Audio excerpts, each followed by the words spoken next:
This podcast was created as a part of Podcast Lab by India Film Project in association with Anchor by Spotify.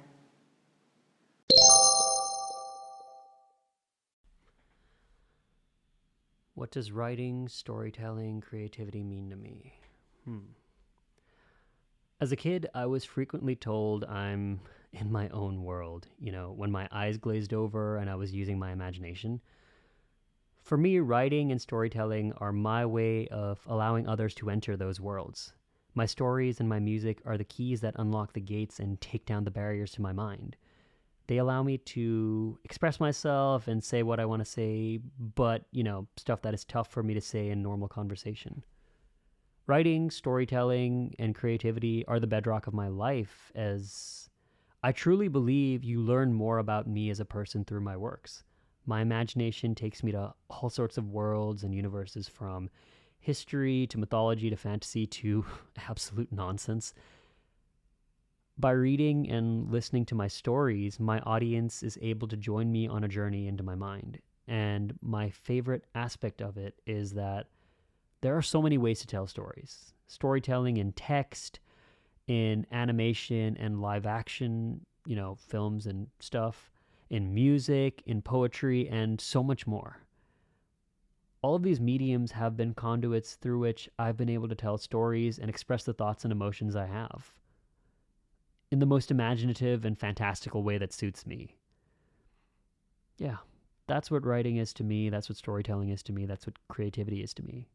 It's people getting to know me.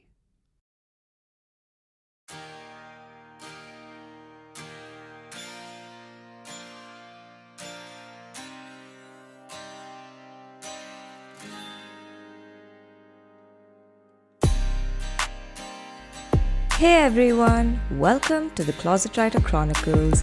I'm your host Sangeeta, aka the Moody Marshmallow. You just heard our guest for today, Saahil Bhargava. Saahil is a singer, songwriter, writer, and animation producer. His debut EP titled Ronin was released in August 2021, while his single Kohima was nominated for several film festivals, including the LA Shorts International Film Festival. He is also the creative producer on the upcoming Young Captain Nemo franchise, with more animated and live-action projects to be announced soon. Today, I'll be chatting with him about his journey with animation and music. So hey Sahil, welcome to the Closet Writer Chronicles. It's so good to have you here, finally, after so much of back and forth with dates. Absolutely. It's my pleasure to be here. So I think just kind of diving right into like the main questions I have. So first off, and I think the most obvious one is, how did you get into writing? And, when did you kind of realize that writing and storytelling was something you wanted to pursue professionally? Oh, professionally? Well, I got into writing as a kid. I was, I had a pretty crazy imagination, and I was always telling stories and creating like scenarios when we were on the playground playing like Justice League and stuff. And so I was always a pretty creative kid. In terms of getting into writing professionally, it kind of happened right after college, when I was, trying to figure out what I wanted to do, and I started writing for game companies and stuff just as a side hustle. And eventually I Okay. started to realize how much I liked telling stories from a creative and like conceptual standpoint. And so that's how I got into writing, and eventually it led me to what I'm doing now, which is doing a lot of writing and producing for animation. But the long journey just really started from me loving watching stuff and listening to stuff. And it does not hurt that my mom and dad are very creative as well, and my mom is a writer Oh, too. oh wow, So okay. a lot of that I kind of just got from learning from them. Oh, okay, that's amazing. I had no idea. That's brilliant. But then, how did you get into animation? Because I would assume, Mm-hmm. especially because you're South Asian and you're Indian, I would assume that's Mm-hmm. not exactly one of the first career choices that comes to any Indian or South Asian kid while growing up. Like, first of all, I think to get into a creative profession and then be like, oh, I want to be an animation writer, which is again fairly Mm-hmm. niche Mm-hmm. if you look at it from a South Asian lens, I guess. Yeah. So how did you get into animation, and what are some of your favorite, anime or animated content that Sure. inspired Yeah. you? Well, I do want to preface this by saying that there is plenty of excellent animation and animation writers coming out of India now, and it's Mm, I think over the next few years we'll start to see the benefits of that when more and more exciting content comes out of India. Hopefully, some of which is from my stuff as well. Um, but in terms of getting into animation, I have been a huge anime and just animation in general fan since I was a kid. Going way back to like the golden age of Nickelodeon with like Hey Arnold and stuff, or Batman mm, the animated series, or even like a little bit later Avatar: The Last Airbender, and all of the anime that I watched as a kid as well.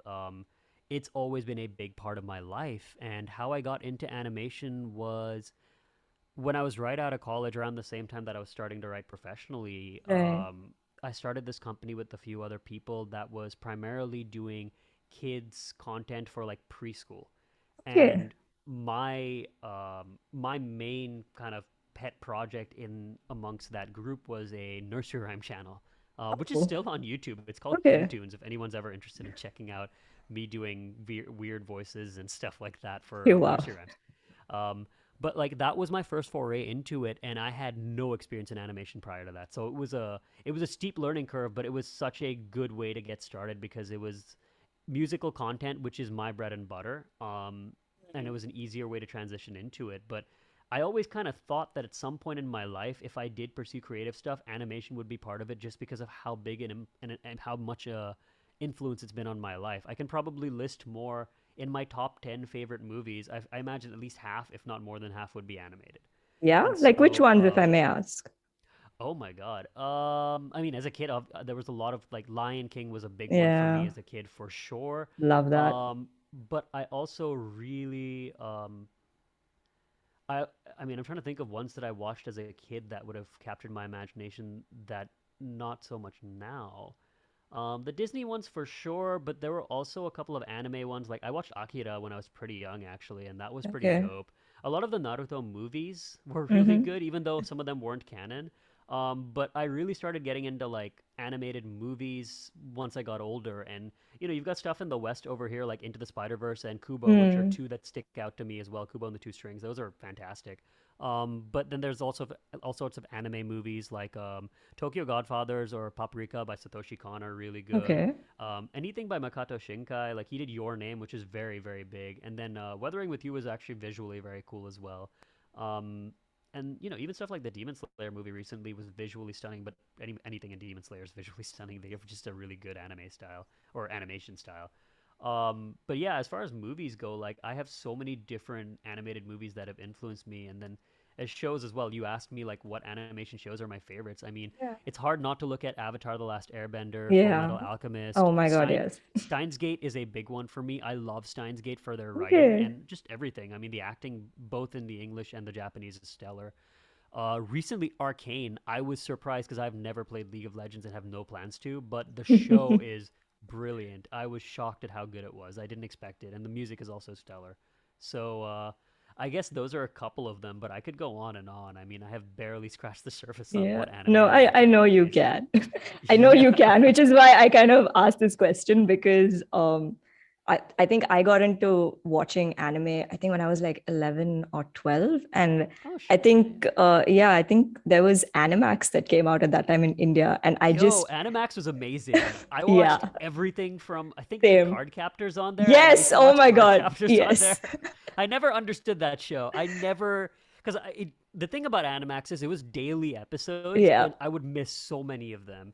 But Okay. Yu Yu Hakusho, such a good Yes. show. Oh my God. I That was love on that Animax. show. I love that So show. good. Oh my Spirit God. Detective, right? Yeah, yeah. Yeah. Even Yes. Tantei Gakuen Q, which is Detective I School didn't Q. watch that. I So didn't that watch was the that one. first animated show I watched, and Oh, and they were nice. doing weekly reruns on a weekend or something. And I just sat and I Uh-huh. binged for like 2 hours, and I was like, "Oh my God, I love this show," and that's how I got Yeah. into. I think But yeah, was Full Metal Alchemist the original, not Brotherhood, which is not my Brotherhood Brotherhood. is probably my favorite, but I think the original Yeah. Full Metal Alchemist was on Animax too, and that was Yes, my that's first true. introduction to the brilliant character that is Edward Elric. Like Yeah. I Oh could my watch him all God. day. He's so Yeah. much fun. Yeah. That's one Um, of my all-time favorites as well. I can watch that show n number of times for sure. oh, Avatar and Full Metal Alchemist Brotherhood are two of the shows where like I will cycle them in and out like every alternate year. I just have to experience it and see what else I'm getting from it. Yeah, there are a few shows that do that for me. I think Jujutsu Kaisen might be turning into that. It just depends on how long it goes for.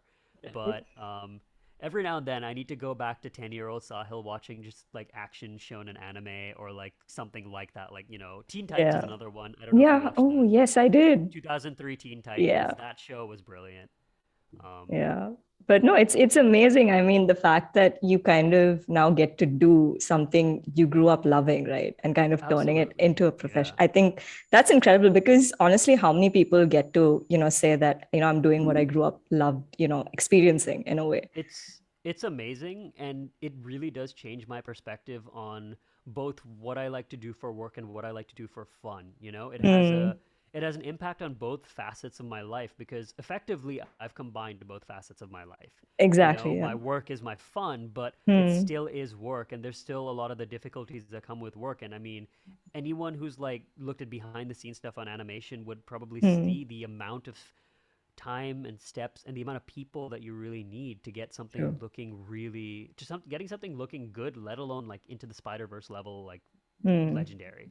yeah. And it's it's really changed a lot about how I think of animation now, even when I'm watching things, because I can appreciate something that is well written even if it doesn't look good, and vice versa, Mm, because mm, I can tell like where people are putting in certain kinds of work and stuff. And I know that my eyes like design wise are not as strong as they are probably, or my I guess my senses are from figuring out story standpoint and like thinking about what choices actors are making, because that's more my bread and butter, mm, than like I don't ever do the drawing and animation or anything like that. But I can start to tell like when people are using certain kinds of 3D backgrounds and stuff like that, how much time went into 2 seconds of animation, let alone 20 minutes or 40 minutes or 120 and so on. yeah. No, that's amazing. And which kind of brings me, to the next part because I know so when I was doing a little bit of like research about you, I heard that so I found out that apparently you have a certain degree of color blindness. I'm not sure to Yep. what degree. So does that affect your job in animation in any sense, or is it fine because you just stick to writing? How does that? Oh, I mean, these days as a producer, I don't just stick to writing anymore. So the answer is 100% yes, it does affect my job. Okay. Well, like there have been times like the one of the first things I did, the Nursery Rhyme channel had a turtle that was green, and I would Okay. keep asking people, "Why is the turtle orange?" It was not. It Oh. was green. It was green the entire Oh. time, and I had Oh, like an damn. entire set of notes I gave, like, "Why is the turtle orange?" And then like one of the people I was working with was like, "Are you colorblind?" I was like, "Actually, yes, I am." And they're like, "That makes sense." Um, no, it doesn't affect me much anymore because I mean, everyone who's worked with me for all of 10 seconds will figure it out. It's not very hard. Okay. But and like the degree to my color blindness, it's not like I'm incapable of seeing the colors completely. It's color deficiency. So like my green receptors or whatever it is are weaker or lesser or something. And so I have Okay. trouble with red, green, and then other combinations of colors. But it Okay. really just depends on like 2D versus 3D. Like in 3D, I think colors look a little bit different to me than they do in 2D. 2D, I have trouble telling them Okay. apart. Yeah, so it doesn't affect my ability to drive unless you ask me to point out the color of a car on the road. Okay. But I mean, in animation, like I'm usually not the lead designer or like in charge of coloring things, so it doesn't affect Hmm. me too much in a like crucial way. But certainly, like when I'm giving notes, I will put like Right. a little disclaimer at the top that person giving notes can does not it does not have the ability to see the colors correctly. Please advise. um, Okay. yeah. No, that's interesting because I found that really fascinating. I was like, wait, how does that work? Because if you're working in animation and if Hmm. you are, but okay, that's interesting to hear. But again, coming to animation as a profession, and because Hmm. we're South Asian, what are some misconceptions you think people have about animated content or even just Hmm. professionals working in animation? And have you experienced anything firsthand? Yeah, I mean, for starters, this is not limited to South Asia. A lot of people still have this misconception that animation or cartoons, as it used to be called, or maybe it Yeah. is still called, they just assume it's for kids. And for Hmm. starters, I just have to point them to like any anime ever and be like, yeah, that's not true. Hmm. But beyond that, like even, well, Arcane's a good example. I'm trying to think of other examples here in the West that are like adult animated. Invincible is another one that's definitely not for Hmm. kids. That was the Amazon show. Hmm. Animation is a medium, not a genre. Just like Hmm. anime, a lot of people say Right. that, oh, it's anime, like Japanese, like it's Yeah. like that stuff. I'm like, no, like even within anime, there's like 100 different genres. I can point Yeah. out slice of life, rom com, action, horror, like there's anything in anime, and it's the same. I think this is a common misconception that I've noticed across the board, like not just in South Asia. Yeah. And it's something that I think in the next decade is going to completely get flipped. Stuff like Into the Spider Verse has shown that animation can be as good, if not better, than any live action thing out there. Hmm. Arcane has shown that animation can be as big in scale as Game of Thrones. You Right. know, the next decade is going to be a big boom for adult animation, for horror animation, and all sorts of stuff. And you can see it actually on the industry side, what's getting bought right now, what's getting announced by like the big streaming studios and the big like movie studios. It's it's actually a really good time to be in animation for me because my job, official job, is Yeah. I run an animation studio that like my division of it focuses on teen and adult animation. And so Right. yeah, that's definitely one of the big things that I'm always trying to tell people, that animation can do anything. In fact, half the Marvel movies are animated now, like the live action Marvel Yeah. movies. Like Pretty Iron much. Man, unless it's like Robert Downey Jr. on screen, it's just an animated character. Yeah. Or like some kind Fair of enough. rig that's then been animated. Even Spider Man, his eyes are animated now. Hmm. Like that's how you get the new Spider Man, Tom Holland Spider Man. His eyes do the thing that Yeah. it does in the comics where like it reacts to stuff. They learned that I think from Deadpool, or they both were doing it at the same time. But like, Oh, okay. animation has gotten so advanced now that it can look real, to the Hmm. point where video games, Horizon Zero Dawn is a great example of a visually stunning video game where, my mom will sit down and be like, this is as beautiful as any like live action movie I've seen. Yeah. Um, and then she'll watch me murder a dinosaur robot and be like, I don't want to Oh watch my you play God. this game anymore. Horizon's a Yes. great game. It's it's Yeah. it's incredible. I highly recommend it. Yeah. We're not Um, promoting violence on this show, guys, but sure. Well, yeah, you're right. You're talking to me about like what I write, and like so much of it does go into the action space. But yeah, you are correct. Do not murder dinosaur robots; they have feelings too. Yes, for Um, sure. But no, yeah, no, I do agree because there's so many people even I meet and immediately when I say that, oh yeah, I enjoy like watching anime or, mhm, I've read manga or something like that. They're like, oh, but mhm, isn't mhm. that for kids? And then I'm like, no, you should go watch like a Tokyo Ghoul or Death Note or Ooh, something. Tokyo Ghoul's a good shout. Yeah, Death And Note is definitely not for kids. Yeah, that's a good shout. yeah, yeah. So I'm like, you should definitely go watch those and then get back to me on what you think. But Dude, that just the first episode of Tokyo Ghoul alone with it's you've very seen it, right? depressing. Yeah. Well, with the whole thing with his date with Rise, Yeah. right? Yeah, no, Yeah. that's I wouldn't show that to kids. Like, there's a live action version of that Yes, I know. I didn't watch very it. I didn't well. watch it. Most live action, like the ones that are made in Japan, I mean, the ones made here are even worse, but like the ones made in Japan, like most of them are kind of iffy. Hmm. That specific sequence where like the date and then the whole like the tower, or what is it, Hmm. like the The construction thing, building it collapsing. was really well done. Like I was Okay. surprised. Like she Okay. didn't look terrible. That's the best way for me to put it. Okay. Like, and the acting was stellar. I was like, oh damn, like I believe Okay. Kaneki's terror and Rise's, well, whatever. I'm trying not to spoil Tokyo Ghoul. Yeah. That's the first episode. Yeah. Go. I think there was a live action of Full Metal also, but I watched the trailer and I was like, I'm not Don't watching don't this. watch that one. I did Yeah. watch that. It's like Yeah. the live action Attack on Titan. Like, don't do that to yourself. Yeah. No, so not watching it. I will live with the animated version of Oh that yeah, show for like the sure. physics in the animation are a lot easier to explain. I don't know how to explain the physics of the OMDs from Attack on Titan, or like Oh my God. transmutation in Full Metal. Like, I mean, Yeah. Full Metal tries to explain the physics, and it just does not. It just Yeah. doesn't make any sense. But But yeah, yeah. fun watch nonetheless. So if Oh, it's great. Yeah. anyone's new to anime or animation, go check out all the shows we've Well, mentioned. those are two great starter packs. Full Metal Alchemist Brotherhood and Attack on Titan are great Yeah, intro to anime. Death for Note sure. 2, I'd say, is another one. I think Tokyo Yeah. Ghoul, I mean, if you're okay with a little bit of tragedy, but yeah, I wouldn't say Tokyo Ghoul because the anime goes in a very weird direction, so you don't get the whole story the that's way that also the true.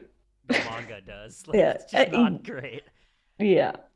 But it's still a great show. I mean, I don't know. I just weirdly, I was like, this is really depressing, but I'm weirdly hooked to Oh, this show. it's a really cool franchise in general, and Yeah. I love the concept of it because it's effectively like a vampire story, but in a modernized world without the kind of over flamboyance of vampires that you sometimes associate with that kind of True. you know monster species. True. And Tokyo Ghoul really unpacks a lot of that. Shinki is another vampire-ish story, which Mm. is very interesting. It's Mm. like a village with like vampires hunting the humans, but it Okay. very quickly humanizes the vampires too, Yeah. and demonizes the humans, and so it turns Yeah. into a little Attack on Titan-y. Oh, okay. Yeah. I will check that out. Well, but even Fruits Basket is great if you want slice of life. That's also Oh, tragic, but I mean, yeah, it's I can go on on about slice of yeah. life anime too. Yeah, Like, but yeah. anyway, moving on. We will never end with Moving this on. conversation. I told you, you've Otherwise, got to keep it ticking. I can as talk about this as forever. as you can see, both of us clearly seem to be very involved in Hmm, animation hmm. and anime. But yeah, moving on. So I think to the other part of your career, which is you're a songwriter. You compose music. Yes. Hmm. So how did music happen? What has that journey been like for you? I know you mentioned a story on other podcasts about you being a kid and performing Yeah. and realizing that you love this. But when did you Yeah. realize that this was something you again wanted to kind of professionally pursue? Oh, see, unlike animation and writing, where I always liked them but didn't realize that I wanted to do it professionally until I was probably like 18, 19, Okay. music was like, actually, animation might have even been 21, but music was like 4. Like, I Wow. wanted to Okay. sing from the age of 4 professionally. Like, Okay. Wow. that was like it's my ride or die kind of thing, you know? And so I started singing when I was around that age, and like yeah, Okay. you mentioned the story of how I was like nearly expelled the day before, and then the next day I had this big concert where I sang a song a cappella, and the same principal who told me I should be expelled gave me a standing ovation. You know, Yeah. Which is incredible. it was like an eye-opening moment, but I was already at that point I was already really into music. I just didn't have the professional like idea click in my brain till that moment. Um, but yeah, no, I've been singing since I was like 3 or 4 years old. I used to sing musical theater, classical, Hmm. like both mostly Western classical, a little bit of Indian classical in school, but Okay. not much. Yeah, Okay. not enough that I can sing Indian classical convincingly now, and it's something that I think I want to learn again because you can learn so much from the technique that they use in Indian classical. Okay. Yeah. It's very technically demanding. Hmm. It's a very tough style of singing. You know, For the sure. general, without me getting into the specific, I'm Hmm. sure there's subgenres in Indian classical, Yeah. you know, but like whether you're singing rags or something else like Hmm. that, like it gets very, very demanding on the breath and the Hmm. voice. So, Yeah. yeah, I mean, I started off with Western classical and musical theater, quickly decided I wanted to sing rock. Thank you, Linkin Park and School of Rock. Hmm. Um, and then from there, you know, it just kept going. I learned jazz, I learned pop, I started working on like all sorts of different styles of singing, and it really shows in my voice because I have this kind of theatrical voice right now. Hmm. Um, but yeah, I mean, I'm hoping that I can do that professionally for the rest of my life. Like it's been, oh my God, what, 23 years or something now since I started Wow. singing, and you know, certainly like 20 years since I wanted to do it professionally. And there have Hmm. been up or downs. Like when I was in college, that was the closest I ever got to giving up on that dream.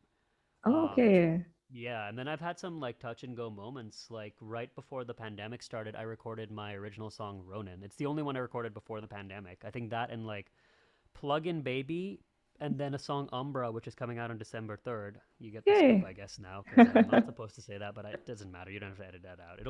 I'm It'll I'm be out sure by the I'm time. sure your Yeah. agent and manager will be okay with this, hopefully. No, they're okay with it. Yeah, because like we're announcing it literally 3 days from now, so you'll be fine unless you edit this real fast. Yeah. Um, yeah. So, you know, those three I recorded before the pandemic. Everything was recorded after, but I remember that session. I was kind of thinking to myself, like, if Ronan in particular doesn't sound good, I'm done. You know, I don't Okay. think I'm gonna sing anymore. And luckily enough, it sounded so good that I don't think I ever re-recorded Ronan. I think we used Oh, the okay. same vocal takes from Feb 2020 when we released it in what August 2021, because it Wow. was Okay. so strong and you could feel my fury and desperation in those recordings Hmm. because I And knew um, this was it. Like I had to get this right, otherwise I couldn't justify myself putting more time and you know effort into the hmm. music. And so, there have been moments in my life where I questioned it, but it's been my thing that I wanted to do since I was a kid. And I'm hoping that, I'm able to do it. I'm hoping I'll be able to. I'm very ambitious. I want to play at Wembley. I want to play at Madison Square. I want to play at That's MMRDA in amazing. Bombay if that's still a venue that is open. I don't know if it's still open anymore. I'd Or love to Geo play. Garden. Yeah, I mean, like, I'll play wherever. Actually, India is probably the first place I'll be able to go on tour because Hmm.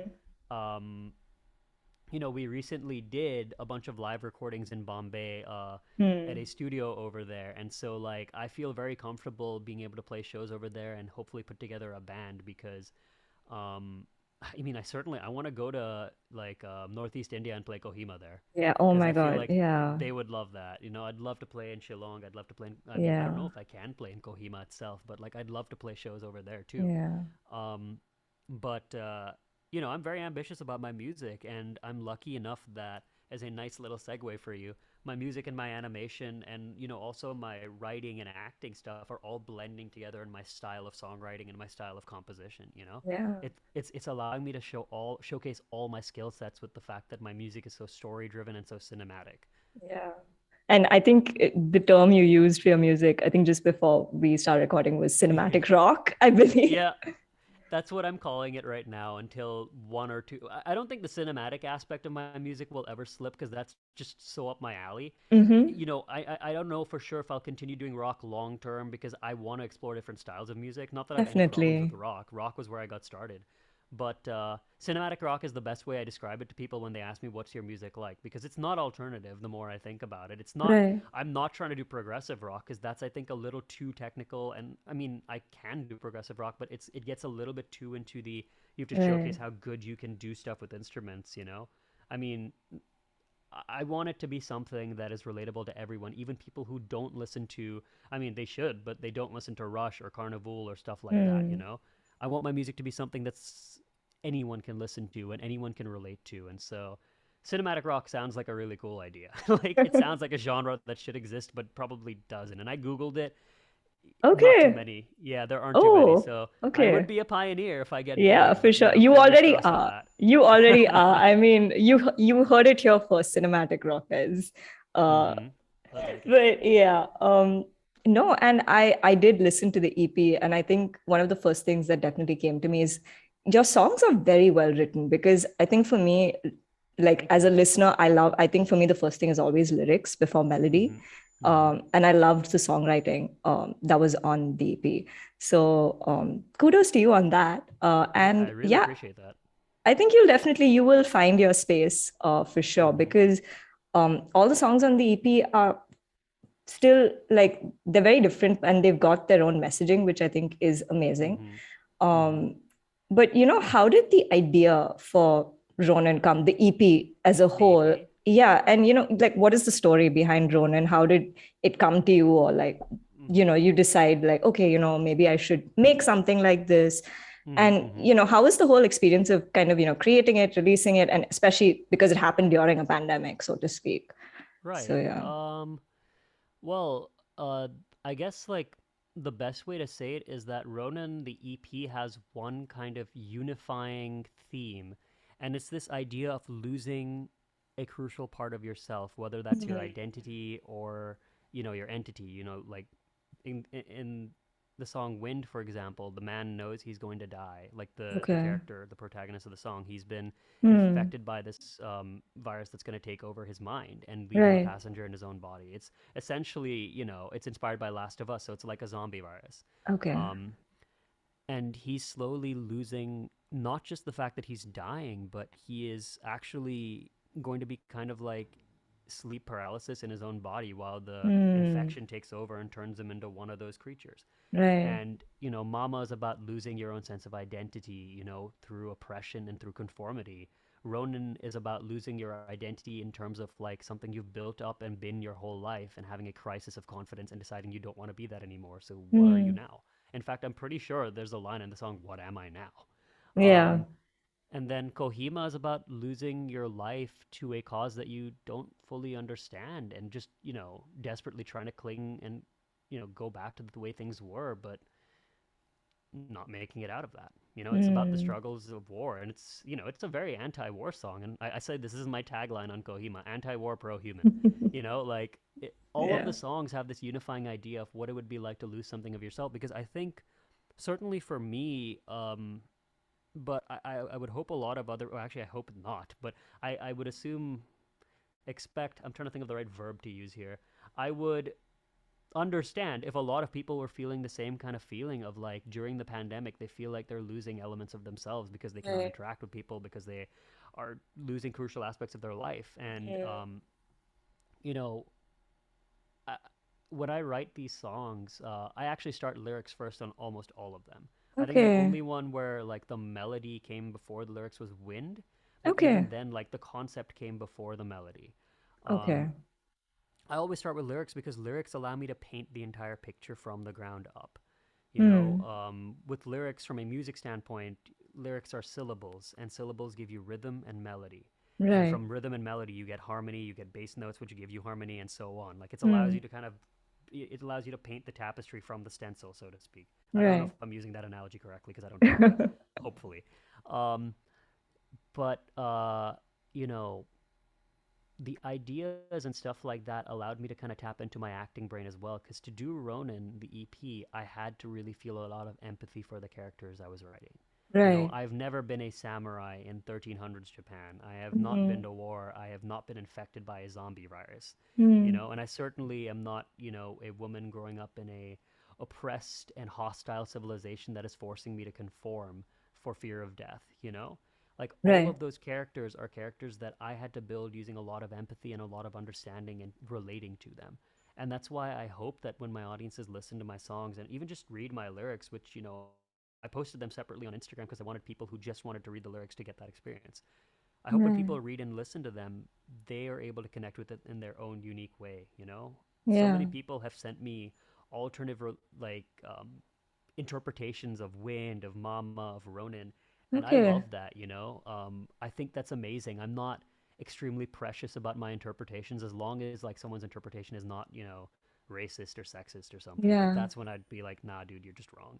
Um, but like, I love the fact that people can interpret my music and my writing in unique ways because my opinion is once the stuff is out there, it's allowed to go in different ways and be interpreted in different ways, you know? Yeah, for Um, sure.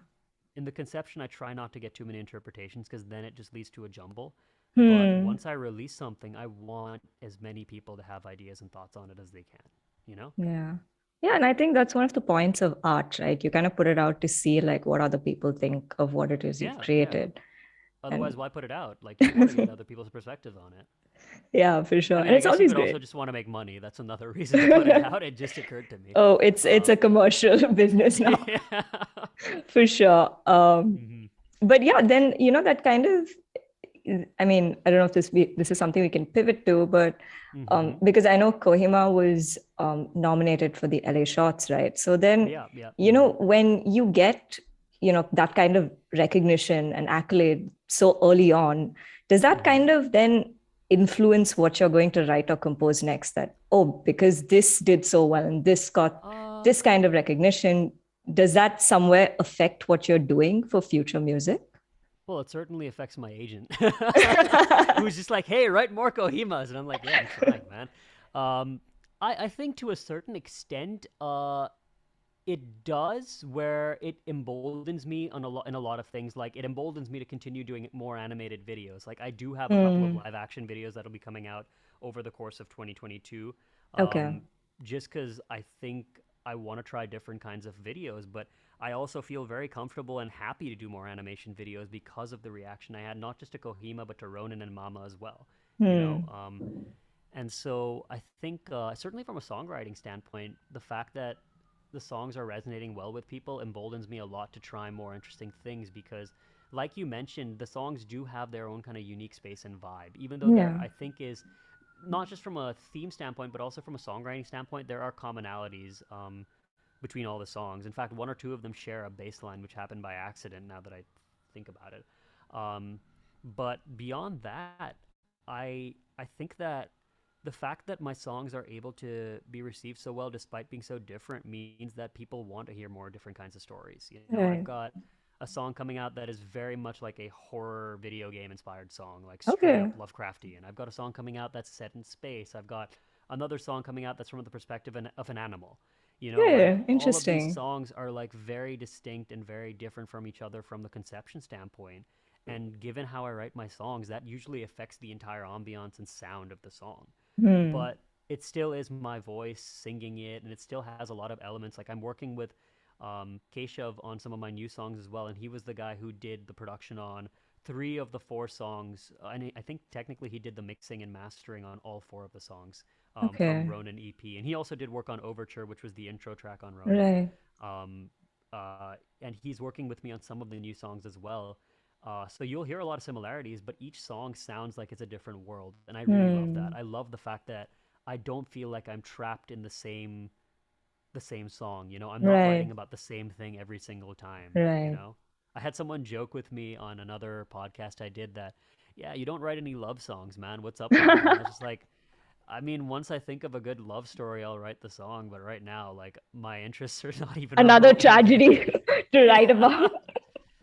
Oh, geez, man. I mean, I could write like an Orpheus song or something, and that'd be Oh my dope. God. But yeah, I feel like Orpheus has been tread on too much. I'd find a more obscure story, or just write one myself. Like Yeah. my goal, like my next EP or album, whatever it ends up being, will be kind of like Ronin, where they're all self-contained short stories. Maybe Right. one song will be a two-parter. Okay. Um, but other than that, like I'm keeping it self-contained because after that, I'm going straight for a concept album, which is one story, Nice.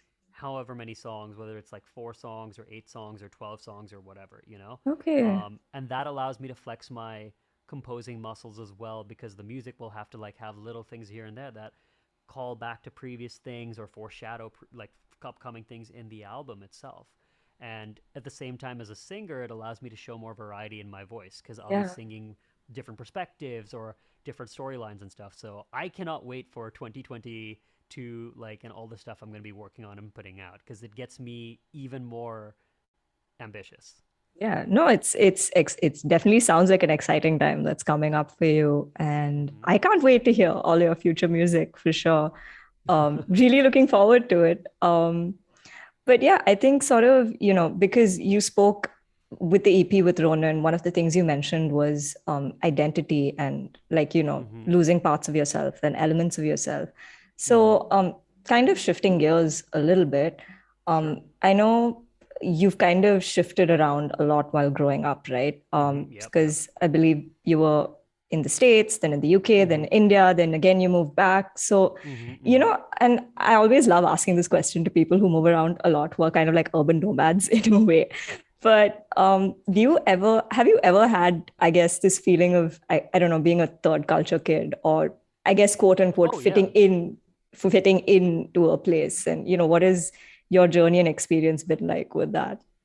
Oh, I mean, I am a third culture kid, and like, I mean, I guess the loosest or basic definition of it for sure, and probably the most specific definition too. Like, I don't particularly identify with any specific nationality as much as I guess I'm an Indian American, for lack of a better term. But what does Hmm. that even mean anymore? Yeah.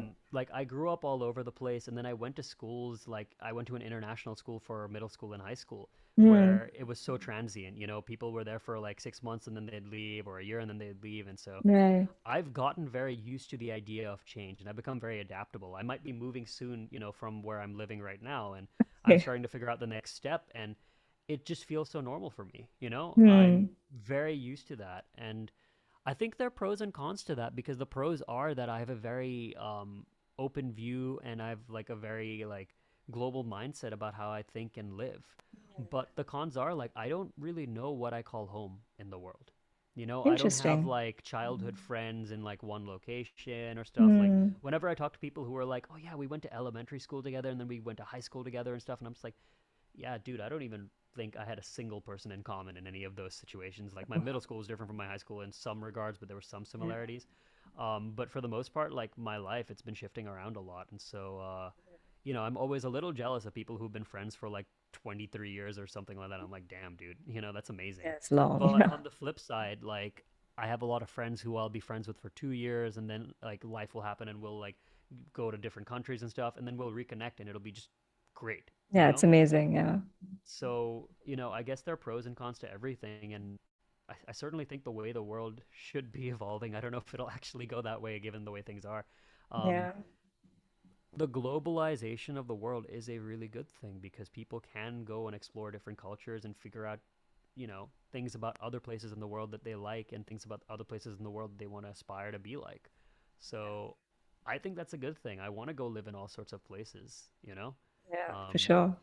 the goal, I was joking with my dad, the goal is to be, what is it, pentacoastal? Have like a home base Okay. in LA, New York, London, India, and then Japan or something Oh like my that. God. Oh, you Like, should totally get a base in Japan. It's a oh man, beautiful I'd country. love to. I went to. I mean, Ronin was actually inspired when I went to Right. Osaka in Japan, right? Oh, nice. Okay. Yeah, Japan was like.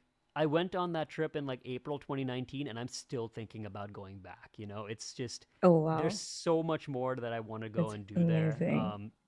I was there for like 10, 12 days or something, and I still feel like I could have done more. That's Um, amazing. and there's so many other countries that I've gotten, lucky to visit. I was just recently in Nepal, and like, Hmm. that was wonderful. And I'm hoping to go to a lot of different places. But, a couple of the places I want to go to now are places where I'm writing about folklore from there or like mythology from there. And I want to go visit those places and actually go and be the history nerd that I am. Yeah. Oh, And that's like amazing. actually, like, I'd love to go, like, I've been to Egypt and seen the pyramids, but I'd love to go back to Egypt and like really focus in on some of their mythology and stuff because Egyptian Right. mythology is fascinating, Yeah, for you sure it know? is. Yeah. No, that's amazing. And yeah, I think just given with the pandemic travel, I think is something a lot of people are missing for sure. It's Um, opening up. Fingers crossed, 2022, yes, we can go wherever we yes, want. for sure. Yes, fingers crossed for sure. But yeah, because when you were talking about like, there are people you see who've had like who've been in one place for so long and who have friends from hmm kindergarten. I was like, yeah, I'm that person. I know Uh-huh. what you mean.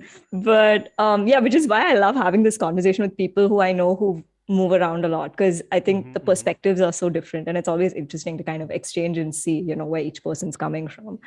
hmm So yeah, it was really fascinating to hear about your story. Um, hmm so yeah, now we're kind of coming towards the end of this interview. Sure. And we always end with these last two questions. So the All right. first one is, what are your aspirations? What are you looking forward to in the near or the distant future? Oh my God, so many things. Well, for starters, like I mentioned, all the music stuff, I have new music coming out, and I'll be playing more live shows in 2022, That's Corona permitting, amazing. of course. So those are two things to really look. Oh, wow, my throat is just not happy right now. Uh, those are a couple of things to really look forward to. But beyond that, I'm working on this animated feature right now. It's based on this book series, Young Captain Nemo, and we're working on Yeah. an animated project based on that, and that has been so much fun. Okay. I've been able to work with screenwriters who are so good at their stuff. I've been able to work with animators who are just mind blowing in terms of how they approach the design, and so it's been very exciting for me to actually be able to work on a full kind of feature production kind of thing. And so fingers crossed that one's coming out soon. I don't know when it'll be releasing or anything along those lines. And then, also I'm working on like a live action show, which I'm not allowed to talk about, so that's all I can say about it.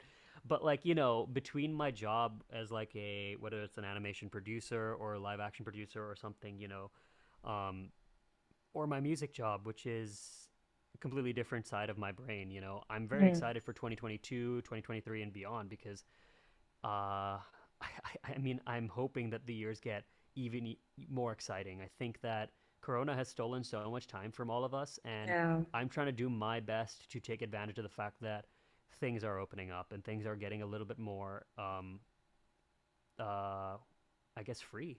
That's the Yeah. best way to put it. Yeah. No, that's amazing and more power to you.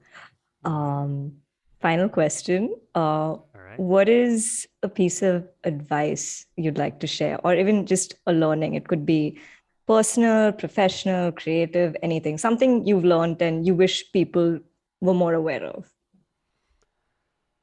Um, well, I think if there's anything I can say, given what we've talked about today, it's that my passions have always been something that for me I kept coming back to and kept leaning on, whether things were Hmm. difficult or not difficult. And the best thing I can say that's helped me is find ways to love it even when it's a process, Hmm. I say this a lot when people ask me for advice, practice, practice, practice, because I mean, Yeah. I practice singing like 60 to 90 minutes a day depending on how intensive it is, and then like I have to practice, songwriting and all of that by just constantly doing it. Practice Right. makes perfect. But for me, what has always helped me when it comes to that aspect of it is kind of thinking about how everything I'm doing is building up towards certain goals. I mentioned I'm Right. very ambitious, but I'm also very meticulous in how I do things, and I always kind of think about everything as one step at a time, with like the larger goal always in the back of my head. And for me, finding the balance between that mindset has always helped me a lot. Thinking about, I have this really big goal that I'm aiming towards, but these small incremental goals are the ones that'll get me there. Right. It helps me kind of keep myself grounded and also not get intimidated by the idea of aspiring to do a crazy concept album or do a feature film in animation with a completely different style of animation or so on. All of Hmm. those things seem so intimidating at first, but when I kind of break it up into little parts and work backwards, that always helps me kind of think it through. And then, yeah, I mean, it goes without saying, like, keep doing it. Like, Yeah. practice practice is really important, and especially like deliberate practice where you're actually thinking about what you're practicing and why you're practicing it. That for me is the best piece of advice I could give anyone, because I mean, it's the only way I can do this stuff. I'm not, a natural born, like, I just rolled out of bed and started singing and stuff like that. Like, it took me so much time and effort to figure out how to get my voice to work, and I'm still working on it. So, yeah, I mean, practice is like, it's the most default basic advice to give, but Yeah. there's a reason why, Yeah. No, that's amazing. And I think that's very practical advice to give as well, because yeah, I mean, you don't become like a maestro overnight. Mm-mm. It takes baby steps. So Mm-hmm, yeah, mm-hmm. I think that's amazing advice. And yeah, with that, we've come to the end of this interview. Thank you so much for Mm-hmm. being here, Sahil. Really Thank you enjoyed so this much for having me. conversation. Really Yeah, enjoyed this likewise. conversation. Yeah, and I hope listeners don't get too bored with our anime conversations. But hey, the fans might enjoy it. So yeah, Mm-hmm. that should be good. But yeah, thank you so much for being here. Yeah, thank you so much for having me. So that was my conversation with Saahil Bhargav. I had a lot of fun recording this and especially enjoyed our conversation about all things anime. You should definitely check out the recommendations. Closing this episode with Sahil talking about his song Mama from his EP Ronin. I hope you enjoyed the show, and I'll see you next week with a new guest and a new chronicle to share. Talk soon!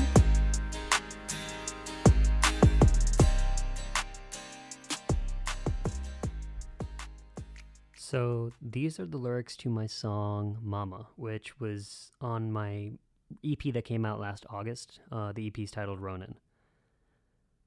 Huh. A faint shimmering light, the ray renders me blind, confined all through my life, the truth I can't unsee. The glory of daylight awaits me. I'm running, I'm climbing, I'm soaring up high, the summit approaching, my freedom in sight. I'm leaving my demons and shedding this life, a new world to dream. The chasm of fear will not break me. The walls bearing me down, my light simmering out. As I falter and drown, I sink into sleep. The chasm of freedom forsakes me. I'm silent, I'm screaming, I struggle to cry. But life is not giving, I'm losing my mind. I'll give in, conforming, and I will survive, long and inside. The glory of fear will erase me. Am I happy now? The demon is me. Am I happy now? My victims are me. Am I happy now? The secret stays unknown. Now you are yearning to flee, your soul's tainted by fear, but I must keep you near. It's you or it's me. The chasm of freedom you'll never see. I'm chasing, I'm losing, I'm falling behind. You burnt down your demons and never looked back. I'm hoping, I'm praying you will find the light. Realize your dream. The glory of moonlight is yours to feel. The glory of freedom, a mother's dream. So, Mama was inspired by the anime Promised Neverland, at least season 1 of it. And it's inspired by Isabella's story. And so I essentially put myself in her shoes and imagined myself to be in that situation, living in this horrific, oppressive, and hostile environment. And that was, the character in Mama is placed in an environment just like that, where she feels like she's been completely confined and just unable to be herself. And so she tries to escape, but as she tries to escape, she quickly realizes that doing so would probably cause her to lose her life. And so she eventually, after a lot of time, gives in and conforms and becomes just like the people that were oppressing her, eventually becoming the very monster that she hated. The demon is me. And time passes and she continues to, exist in this state until finally she becomes a mother and she has kids of her own. And she realizes that her kids, just like she was when she was a kid, are, trying to escape. They're trying to get out of this environment. And at first she fights it. She doesn't want her kids to leave her. She doesn't want her kids to potentially, get killed. But unlike her, they're able to work together and they're actually able to, burn down their demons, so to speak, and escape. And at first she's sad knowing that she'll never see her kids again. She's devastated, but a part of her realizes that she's proud of them and she's happy for them, that they'll be able to finally follow their dreams and live their lives in a way that she never was. They'll be able to basically live out her dreams, or at least she'll be living vicariously through their dreams. Yeah, I mean, that's the entire story of Mama, and I find it amazing because people who've listened to this song have, found it extremely relatable in lots of different ways, and lots of different interpretations that even I didn't think of. And so I hope more people listen to the song and love it, and hopefully come see me play it live soon, which would be amazing. So thank you.